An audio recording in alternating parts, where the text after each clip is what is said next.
Alô, comunidade das redes sociais! Mais uma vez aqui para tratarmos de mais um tema. E hoje eu gostaria de falar sobre o futebol e seus agenciamentos. O que seriam agenciamentos? Por exemplo, quando nós falamos de futebol, nós falamos de povo. E as várias manifestações culturais geram agenciamentos. Por exemplo, existe uma relação entre o futebol e a cerveja, ou seja, isso é um agenciamento. É como se a cerveja fosse uma agência ou um agente que tem alguma relação com o futebol. Mas por que a cerveja é relacionada ao futebol? Será que é em todos os países do mundo? Penso que não. Mesmo em muitos países que assistem o futebol. Mas existe um agenciamento dessa agência chamada cerveja, que de alguma forma na nossa tradição, na nossa cultura, nos relaciona ao futebol por uma série de imaginários que existem na cerveja. Existe, por exemplo, na cerveja o imaginário da descontração. No passado existia, por exemplo, um imaginário entre a descontração e o vinho.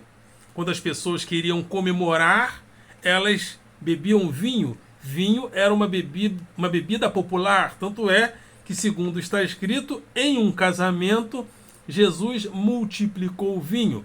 Mas não há uma relação cultural muito popular entre o vinho e o futebol. O vinho representa um ambiente um pouco mais refinado. Mas há um agenciamento entre a cerveja e vários agregados que a relacionam ao futebol. Vamos a um outro agenciamento. A sexualidade, o sexo. Muitas das vezes, quando a torcida quer protestar contra um jogador, adversário que ela tem uma certa antipatia, o que ela diz?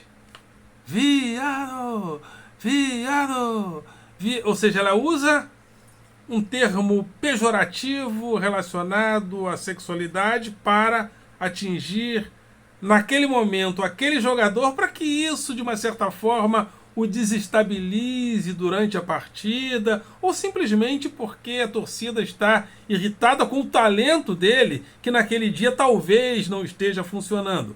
Muito embora isso possa ser uma faca de dois gumes, porque aquilo pode mexer com os brilhos do jogador e aquilo pode levá-lo a transferir essa emoção para o desempenho, como acontecia muitas das vezes com o Romário. Quando ele se sentia atingido, aí é que ele produzia.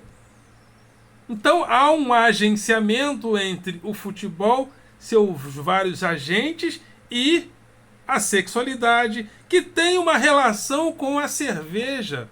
Olha só, futebol, cerveja, sexualidade. Tanto é que em várias propagandas, talvez isso tenha diminuído, na hora da propaganda de cerveja aparecia e aparece uma mulher gostosa como a Verão. Verão é uma mulher que aparecia em algumas propagandas no meio de homens que bebiam cerveja. Olha, então nós já temos aí 3 agenciamentos: mulher, cerveja, sexualidade, e todas essas coisas transitando em uma cultura, que é a cultura futebolística, que não é o que é apenas porque as pessoas jogam bola, ou seja, há uma série de agenciamentos, ou seja, agências isoladas ou não tão isoladas assim, que se cruzam em linhas de fuga. E quando essas linhas de fuga se cruzam. Nesse cruzamento há sentidos que nós damos à realidade. Mas antes de darmos continuidade a esse tema, gostaria de convidar você mais uma vez a se inscrever no nosso canal, a dar o seu like, a fazer o teu comentário e a compartilhar nosso material com outras pessoas. E ao se inscrever, acione o sininho para receber notificações de novos vídeos. Dê like, compartilhe e, acima de tudo, comente. Comente para que o nosso material a cada dia cresça e apareça nas plataformas do YouTube. É importante a sua participação. Esse canal tem 2 objetivos: combater o pensamento binário nas redes sociais. O pensamento binário do nós e eles fácil, onde nós não só achamos que a realidade só é digna se ela tiver a nossa selfie, como nós temos o hábito de ir do lado de lá e entender que o outro só pode ser legitimado pela minha selfie tirada do lado de lá. Aí eu vou ao outro, tiro a minha selfie diante dele e dizemos: esse outro só é porque eu estou dizendo que ele é. E isso tem se tornado um problema político-social muito grande. Porque muitas das vezes o outro que nós fazemos as nossas afirmações sociais e políticas é o outro que eu crio, é o outro inventado, é o outro que é o Lula comunista. Poucas coisas no Brasil são mais capitalistas que o Lula. Aliás, Lula fez um governo extremamente capitalista, onde o capital financeiro lucrou e lucrou como muito. Porém, como Lula quer incluir parte da população, ou seja, a população mais carente, nos benefícios do consumo de bens e serviços culturais, educacionais, comunista. Mas esse Lula comunista é um Lula comunista criado, inventado, ou seja, é um outro que as pessoas vão do lado de lá e tiram uma selfie diante de um Lula para que o Lula tenha o rosto da sua definição sobre ele. Não é o Lula real. Então, isso inclusive é muito presente no neofascismo, no protofascismo, ou seja, a criação do outro. A criação nazifascista do judeu, que era um rato. Como os judeus eram pessoas abastadas, criou-se no nazismo a expectativa de que o judeu era um rato. Aí haviam filmes nazistas filmando os esgotos da cidade e relacionando aqueles ratos aos judeus para dizer que eram pessoas que contaminavam a cidade. Ou seja, os judeus contaminavam a cidade? Não, porém, o outro foi criado para o outro ser discriminado à luz do que o nazismo dizia a respeito dele. Então hoje existe muito isso, o outro que é o professor de filosofia, ele é comunista, ele faz propaganda de mamadeira de piroca, o professor de filosofia, de sociologia, de ciências humanas principalmente, ele é um professor que faz a propaganda da mamadeira de piroca, que obriga os alunos a se beijarem em sala de aula, que obriga os meninos a vestir mini-saia. É o outro criado, é o outro inventado. Ninguém diz: o professor tal fez isso na escola tal. O meu filho, o meu vizinho, uma criança da minha igreja recebeu uma mamadeira de piroca ou recebeu o kit gay. Ninguém sabe, ninguém viu. Mas o outro é criado dessa forma. Então, é uma das manifestações do pensamento binário hoje. Quem é o outro? O outro é aquele criado por mim. E esse canal também tem o objetivo de chamar os professores para participarmos do debate público. Professores, vamos para o debate público para que a gente não fique apenas como os chatos da greve, as babás de luxo que vai para a escola cuidar dos filhos dos outros enquanto os pais e mães trabalham ou se divertem. Porque tem muita gente que despacham os filhos para a escola. Não mandam os filhos para a escola. Despacham os filhos para a escola. Para que o professor eduque. Só que a educação da escola é uma educação que escolariza. Mas o professor não é a pessoa que vai simplesmente e sempre impor os limites. Os pais precisam nos ajudar. Pais, nos ajudem. Porque muitas das vezes o indivíduo ouve não pela primeira vez na escola. Porque confunde-se o professor com uma babá de luxo. E o professor não é uma babá de luxo. Ele é um profissional. E precisamos lutar pela valorização social desse professor. Coisa que já aconteceu no passado quando a escola não era popular. Meu pai, por exemplo, era um homem que era criança, ia para a escola descalço. Cada dia um irmão ia com sapato. E as professoras eram mulheres dos homens mais abastados das cidades. Lá do distrito de Santa Anésia. Dos homens mais abastados da Companhia de Papel Piraí, da CIP. Mas ninguém achava estranho um garoto pobre ir descalço para a escola. As madames achavam totalmente normal. Ninguém se manifestava para a solução daquele problema evidente. Mas, então, é importante que hoje... Mas como a escola foi popularizada, isso também afastou os mais abastados da escola. As madames, as filhas e mulheres dos prefeitos e etc, se afastaram da escola e levaram para longe da escola o prestígio dos seus maridos. Então nós precisamos refazer esse lugar do professor de valorização que foi perdido.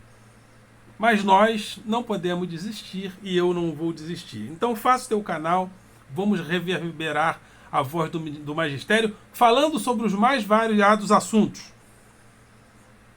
Né? O negro não deve falar só de racismo, o professor não deve falar só mal do aluno ou reivindicar salário. Existe uma necessidade de ampliarmos a participação do professor no debate público. Então vamos aí, vamos voltar ao tema Copa do Mundo.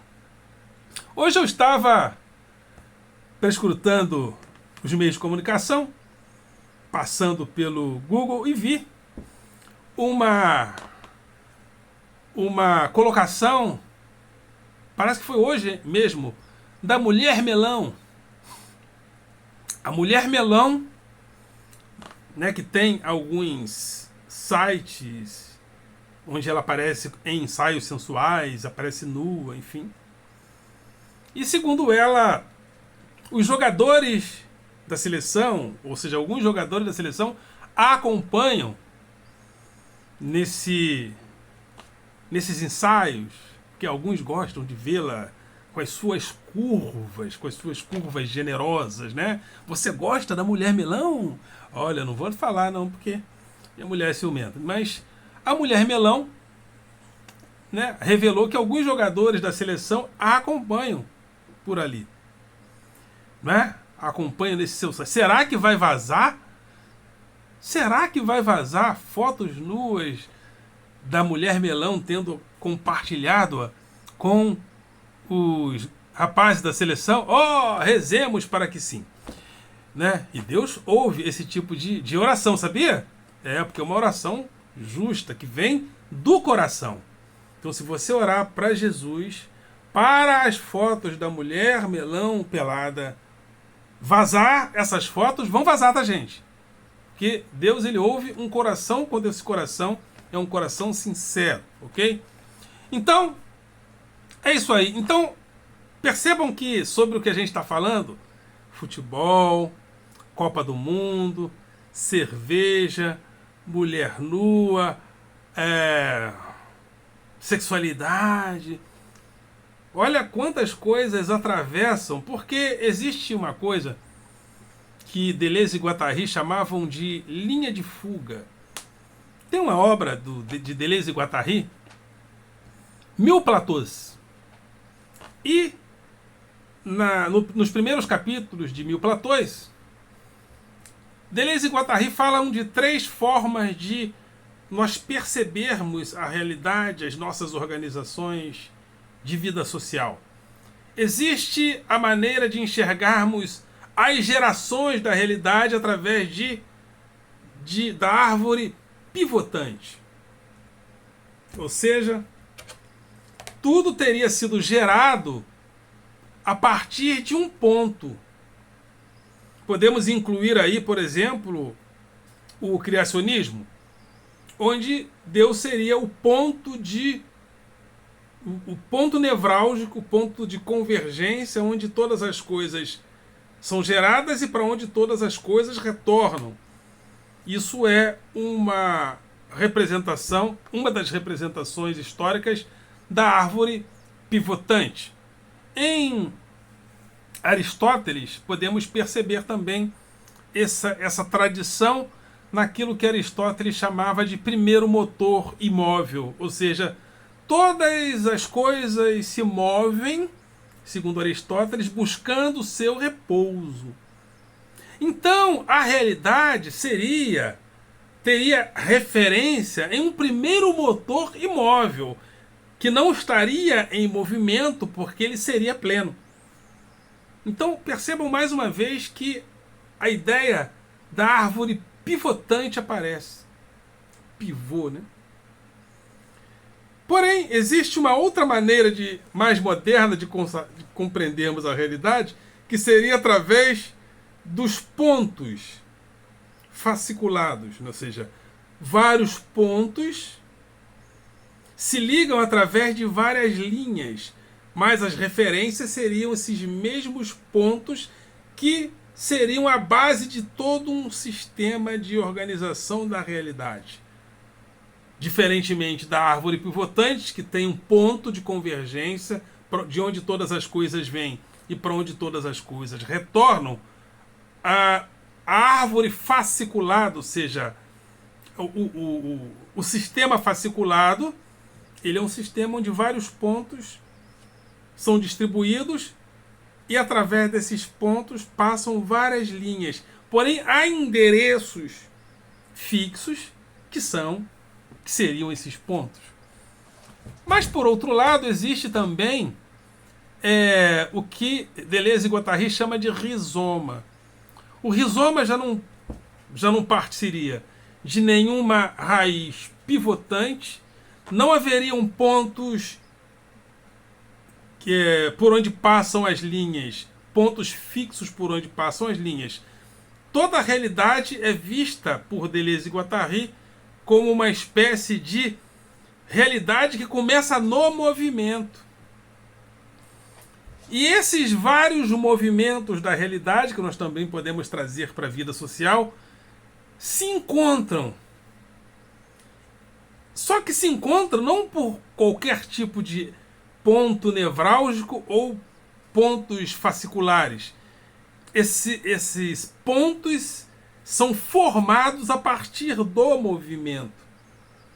Só que esses pontos que são formados a partir do encontro desses movimentos não tem nada previamente combinado. É o que é chamado também em Deleuze e Guattari de agenciamentos. Ou seja, as linhas vão se movendo e quando as linhas se movem, elas se encontram. E ao se encontrarem, essas várias agências que se encontram produzem agenciamentos. É o encontro de agências cujo o movimento é a base, que também tem muito a ver com o que Deleuze chamava de filosofia da diferença. Porque no pivô, na árvore pivotante, nós podemos ter a ideia de que tudo é uma vez que todas as coisas advêm desse ponto, se distribuem para ele, as coisas voltam. Porém, podemos encontrar também semelhanças entre os pontos por onde passam as linhas. Mas no rizoma não há qualquer apreço pela igualdade ou pelo ponto. A realidade é a diferença e a filosofia proposta por Deleuze e Guattari é a filosofia da diferença. São os movimentos diferenciados que geram agenciamentos, ou seja, encontros dessas várias linhas de fuga. Outro ponto, outra coisa importante falada por Deleuze e Guattari. Essas linhas são linhas de fuga. É por isso que eu estou falando aqui do futebol. Várias linhas de fuga se encontram e produzem vários sentidos a serem dados no próprio futebol. No próprio futebol. A cerveja. A cerveja nasceu aonde? Se eu não me engano, no Egito, que a cevada começa a ser utilizada, né, de forma artesanal. Tanto é que tem lugares que produzem a cerveja artesanal para promover, né, que não é bem a cerveja industrial, a Brahma, a Antártica, a Skol, enfim. Procurando, às vezes, reproduzir a cerveja na sua originalidade. Mas até a cerveja sair do lugar onde ela estava, como uma linha de fuga, chegar entre nós, chegar na cultura brasileira, ser relacionada à descontração, à malandragem e ao happy hour, e até ela ser relacionada ao futebol, para que a propaganda, um longo movimento precisou ser realizado. E o nome desse movimento, desses movimentos de linhas de fuga que se encontram formando pontos de convergência, são os agenciamentos. A sexualidade. A mulher melão, que é visitada no seu site por jogadores de futebol, pelos jogadores da seleção. E essa visita dos jogadores de futebol, dos jogadores da seleção, a mulher melão no seu site, é mais uma agência que se relaciona com o futebol, que por outro lado tem uma relação com a sexualidade. Por isso haverão, por isso a cerveja é muito relacionada à presença da mulher gostosa, da mulher nua. Até hoje, acho que as propagandas estão procurando modificar. Já houve até propagandas das amigas, né, que se encontram em um final de semana e passa um homem bonito. Ou seja, já há movimento, linhas de fuga procurando relacionar esse relaxamento e a sexualidade ao desejo da mulher. Então, já temos aí alguns agenciamentos, algumas agências produzindo agenciamento. A cerveja, a sexualidade, o desejo do homem, o desejo da mulher, todas essas coisas fazendo parte desse universo que nós chamamos de futebol. Que tem outras linhas de fuga que se encontram, como, por exemplo, as guerras locais. Lá nesses países como Sérvia, Croácia, existem alguns grupos étnicos que se confrontam. Então, um jogador que sai de um clube e vai para o outro, faz o gol e comemora, aqui no Brasil é normal. Em alguns países, mas um jogador brasileiro foi para um desses países, saiu de um clube, foi para o outro, fez um gol contra um time que ele saiu e foi para a torcida, debochar da torcida. Ele foi fazer isso, deu problema. Correu alguns perigos, inclusive de morte. Porque isso é normal aqui. Mas as linhas de fuga desse país dão outro sentido ao futebol. E no futebol, outros agenciamentos ocorrem, como, por exemplo, o agenciamento da desigualdade. Nós achamos normal uma pessoa ganhar milhões para jogar bola enquanto gente passa fome. Nada, a crítica não é moral e nem moralista. Eu estou dizendo que nas linhas de fuga nós nos encontramos com a desigualdade. E a desigualdade, ela é colocada no futebol de forma convicta. É tão convicta que, por exemplo, a imprensa que diz que as pessoas fazendo as mesmas coisas devem ganhar a mesma coisa, estão dizendo que as jogadoras do Corinthians, do futebol feminino, devem ganhar a mesma coisa? Dos jogadores homens do Corinthians? Duvido. Duvido, porque as linhas de fuga ocorrem. Mas chega um ponto que elas se limitam, que elas encontram um limite. Então é isso aí. Falando de Copa do Mundo, estou aqui batendo um papo com vocês e procurando trazer algumas questões sociais e políticas para esse evento. Nos vemos em uma próxima oportunidade. Eu quero falar mais de Copa do Mundo com vocês. Ok, galera? Vocês são do coração.